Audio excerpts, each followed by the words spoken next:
This is not like a baked-in economic problem that there's just nothing for these young people to do. It's something in the upbringing or the background of men or in men's experience that is making them, for want of a better word, in my view, lazy. A report this week has revealed that young women outperform men when it comes to pay. Now, what has happened to this generation of lost boys? To discuss this, I'm joined by Miriam Cates. She's a former Conservative MP and now a GB News presenter. And I'm also delighted to be joined by Michael Simmons, the Spectator's data editor. Now, Miriam, you've made an extensive report into these lost boys. Where are they? Well, that's a great question. They're not in very good shape, really. So this is a report by the Centre for Social Justice, where I'm a senior fellow. And we've been looking into the plight of boys and young men in Britain. We've been looking at 6 particular areas: education, employment, health, a few others. And the findings are really stark. Boys are falling behind girls throughout education, from actually before they start school, but certainly by the time they leave school. Girls outnumber boys, or women outnumber men, 2-to-1 at university. And then perhaps what's the most surprising finding is that the gender pay gap has actually been reversed in young adults, so 16 to 26s. So young women now earn more than young men. And then when you dig into, beyond the kind of economic side, into the more social side, there is a real sense of hopelessness amongst many men, particularly from poorer communities. Fatherlessness has become a huge problem. And in fact, 2/3 of young adults think that fatherlessness is a principal cause of difficult behaviour in young boys. And lots of findings about how pornography is undermining relationships between men and women. So really quite a gloomy picture. And I suppose what says it all is that there's been a 40% rise in young men not in employment, education or training just since the pandemic. So really these young boys are falling out of society and the future's very bleak. And Michael, you've been looking into these NEETs, as they're called. Mm-hmm. Did you find that it's specifically boys that have become the problem, with people just that's not working anymore? Yeah, so this is something that Miriam in the CSJ's report looks at as well, in the rise, although the most recent rise in NEETs that we were talking about on Spectator TV last week is kind of across the board, boys and girls. Over, I think it's the last 4 decades, this gap has opened up between men and women, where men are much more likely to be NEETs. There's a higher proportion of the population that are men that are NEETs. But in a way, I think that sort of has a slight positive to it, which I know sounds weird to say, but it shows that girls are sort of managing to still get on in society, which doesn't mean like this is not like a baked-in economic problem that there's just nothing for these young people to do. It's something in the upbringing or the background of men or in men's experience that is making them, for want of a better word, in my view, lazy. But the fact that girls are getting on and are NEETs to a lesser extent should give us some hope in what is otherwise like a pretty negative statistic. Yeah, I mean, when I was at school and we first started talking about feminism and women's rights, we were talking about the gender pay gap. If I was to be told these statistics that women are now outperforming men, I think a lot of my friends now would say, well, fantastic. They've had a big hill to climb. They now excel at university. Is it really sort of boys in a crisis, or is it just women are doing better now? Well, I think boys are in a crisis, and I don't agree that this is a good thing, and I don't agree that boys are lazy. I think there are many, many factors behind this. First of all, the collapse in industrialisation. So boys in working class areas who weren't going to go to university, or even who left schools at 15, that used to be the norm. They had a good job to go to that might have been the local steelworks, the local factory, whatever that was, that enabled them to earn sufficient money to become marriageable, to become a father, and to support their family, and in the process to gain status. Now, those jobs have just gone in huge swathes of the country, and we've replaced our kind of productivity economy with a very head knowledge-based economy, a service-based economy, which women are more suited to. Now, of course, it's great that young women are getting jobs and earning money and having opportunity. Nobody would want to go back from that. But we have to think about the future. And actually, of course, women want to earn money, but most women also want to become mothers. Most women want to get married, and most women want to be able to look after their own children when their children are small. And what we're finding now is that although on paper, the amount of equality that women have, financial independence, has increased and increased and increased since the 1970s, happiness levels have gone down and down and down. And women are less happy now than they were in the 1970s. And I think a big part of that is because they are having to earn money, look after children, huge rise in parental separation. So loads of women now bringing up children on their own. And women now have the worst of every world. Is it such a bad thing for a man to be able to earn enough money to support his family while his children are small? I don't think that's necessarily a bad model. So the consequences of young men earning less and less and women out earning them and women having more status are not necessarily good for actually the next generation, which is about forming families and having children. Yeah, it's David Goodhart wrote The Care Dilemma, and how women have sort of been given it all, or they've worked to have it all, and the knock-on consequences. Yeah, and the children suffer as well, because then you have a situation where you have lost boys. Michael, you're a young man, and you grew up in an era where a lot of people were saying to young men, toxic masculinity, and a lot of people were being called out for sexual assault, and do you think, and don't feel as if you need to give your own perspective, but do you feel as if men felt trapped in being able to progress because everything that they ever did was criticised, beaten down? Yeah, I think that's absolutely plays into part of the issue, and there's data and survey that kind of backs this up. I mean, I wouldn't for a minute say that the ideas behind the Me Too movement or anything like that were like a bad thing. Clearly, there were many situations where women have been treated terribly and men needed to be called out for that. But you see through like the rise of people like, Andrew Tate and his brother, people like that now have such an influence with young men. And that's basically because they're providing like one of the only positive voices for young men. And by positive, I mean getting this message out that you can work hard, you can work on your physical health, and that will lead to a better life. And for whatever the good motives behind the opposite message, which is men are bad, men need to check themselves, like men need to change. The fact is that for like most of human existence, the masculine role, has been like that of the protector, that of the earner. The fact that went on for like most of human existence until about like 10 years ago, there's probably something in that. So if people are going to put a message saying, actually, you can get ahead like that, then I think that's an appealing one. And you can understand that their motivations at the time was to try and stop sexual assault, sexual violence, and the rates they're still astronomically high. So this whole thing of changing toxic masculinity, it's not actually done anything to the purpose of what it was trying to do. Absolutely, and it is getting worse and worse, and the perpetrators are getting younger and younger. I think the rate of 50% of sexual assaults now are child sexual assaults are child on child. But I think the main cause of that, well, there are two main causes of that, but one of them is the rise of internet pornography. And actually, boys are being schooled about what's sexually normal now by watching porn. And almost all online pornography videos are violent. Almost all the victims are women. And then we've now got 40% of young women have been choked during sex, whereas it's just 3% of the over 55s. So these boys are being taught that this is normal. So of course, the rise in sexual assaults is going up, because the imprint that young boys are getting as young as 12, that's the average age to come across pornography, is one of very, very violent sexual behaviour. And boys are being told this is what girls expect. So we can't blame a 12-year-old boy for what he believes about sex, because he's only seen what he's seen.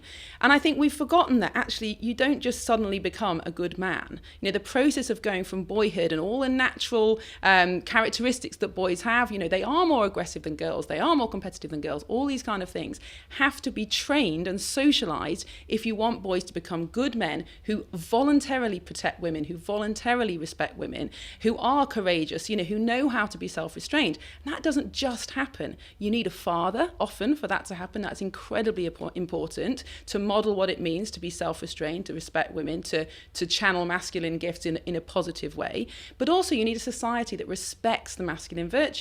And you look at what happens in schools now, the reduction of the amount of PE, a massive safetyism. I mean, my own son, his former school, the one thing that the boys looked forward to was playing football at playtime.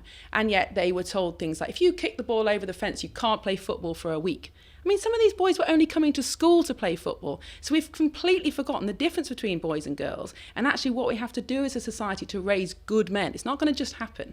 Yeah, but you do also have this gym bro, tech bro culture where these boys can look up to some of the most the most powerful, richest man in the world, arguably Elon Musk. He's not exactly in fantastic shape, but Yeah, but I would say there are good role models out there. I say Jordan Peterson is another one, who take a positive vision of masculinity and give boys agency. They say take responsibility.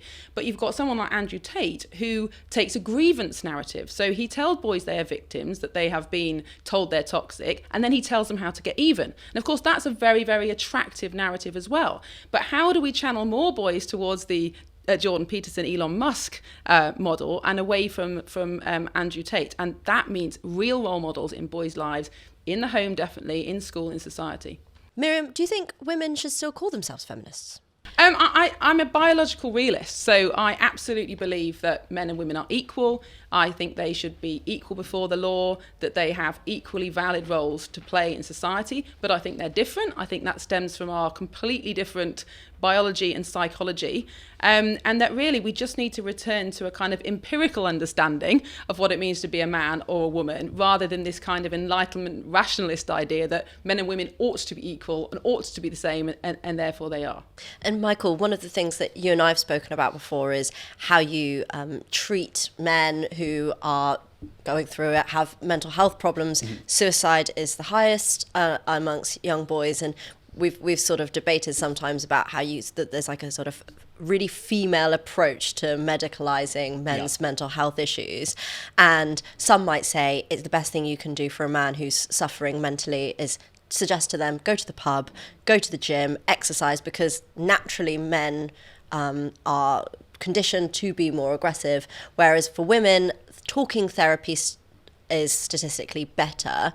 Do you think part of the problem is that we've sort of feminized society, and that every time you want to help a man, the way you medicalize them, the way you help them has a feminist lens, a female lens on it? Yeah, I think I've changed my view on this from going, from conversations with you and others, from going from thinking that, getting on board with this whole like men should talk kind of more thing. But I think the result of that is it's now become an excuse, and we see there's something like 266,000 young people are out of work due to long-term sickness, and most of that is anxiety and depression. And anxiety and depression are not new things; they're just being dealt with in a different way. And someone said to me recently that actually they think that men talking about their mental health actually makes it worse. And I think that it probably is true, and that the sort of more common solutions, which is working on your physical health, having a couple of pints in the pub, socializing with other men, and then the big one for me is work. And this is why I find like the NEETs figure is really upsetting, because I think getting a job where you see it progressing to a future, a job that like physically occupies you and occupies your mind, is like the best treatment possible for any mental health condition. So I think, as you say, going to this language of actually men need to take time off, men need to open up, men need to talk. Of course, maybe there's a place for that, but I think on the whole, the more traditional solutions, which essentially are put one foot in front of the other and get on with it, are much better. But there's never going to be a future where jobs are much more manual labour focused. We've passed this industrialised era. So what is it, just being in an office more, being a bit more active? I don't think we have passed that area. I think we've just offshored it. And we still need steel, we still need not lots of manufactured goods, but we have chosen through globalisation to import those things from countries where labour is cheaper. Now, it's interesting to see what's going on in the States, the idea of reindustrialization. Of course, that's going to look different and much more high-tech than it did 50 or 100 years ago. But I don't think it's the case that we don't need physical jobs anymore. And we certainly need things like roofers and plumbers. They are manual jobs. They're actually pretty well paid, struggling with recruitment. So I don't think, the world's never going to look the same again, but I do think we can do something about reshoring the kind of jobs that make things that are good for our balance of trade and are good for men as well. You're from Sheffield originally, Miriam. Do you think that men in Sheffield are more manly than they are in the South? I mean, it depends what you mean by manly, doesn't it? There's certainly a difference in how different social groups expect men to behave. So, in London, amongst the media and political class, it's very much a kind of the status comes from your cognitive ability. But yes. Perhaps in more working class, blue collar areas, having your own business, becoming wealthy, taking people on, taking on apprenticeships. Those are still things that do have status. But I think, a lot of what we're talking about in the report is about working class boys. Middle class boys, especially boys who go to private schools where there's still loads of sport, and private schools very much understand how to raise boys. They're doing fine. We're really talking about boys who are poor, boys who don't have dads, boys who don't have a secure future of employment. And those people are struggling to get status. Now let's talk about some of the ways we can fix this problem of lost boys. Of course, Miriam, one of the things you've been talking about for a long time is banning smartphones. And one of the statistics I thought was really interesting from the report was that boys are now more likely to own a smartphone than they are to have a father. Yeah, it's astonishing. And so if you're thinking about where boys are getting their information from, very clearly it's the phone. But I think there are so many problems with social media, not just the kind of harmfulness of the content. I think girls struggle more with the social media side. Boys, it's about pornography and gaming addiction.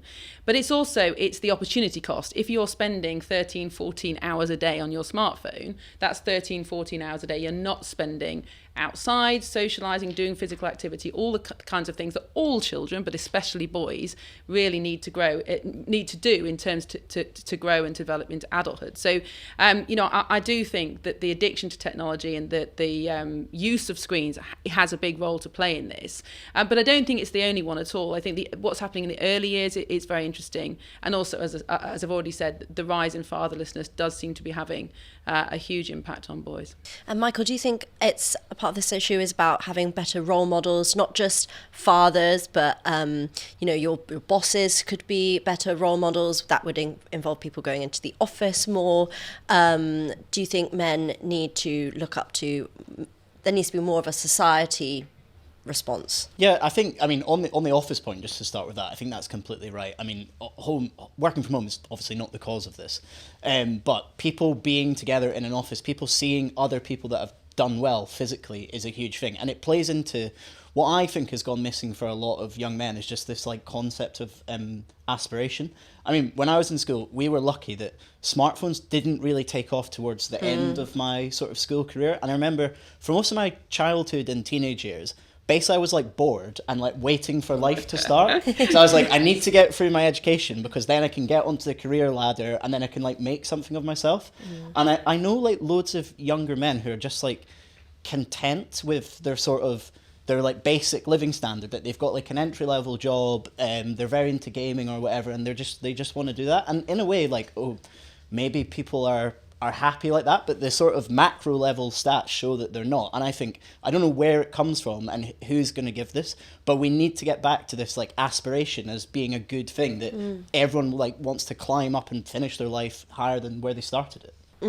And sorry, last question for both of you, but Miriam, do you think there should be a minister for men? Well, if there's a minister for women, then yes, I do think there absolutely should be a minister for men. It's only fair. Michael?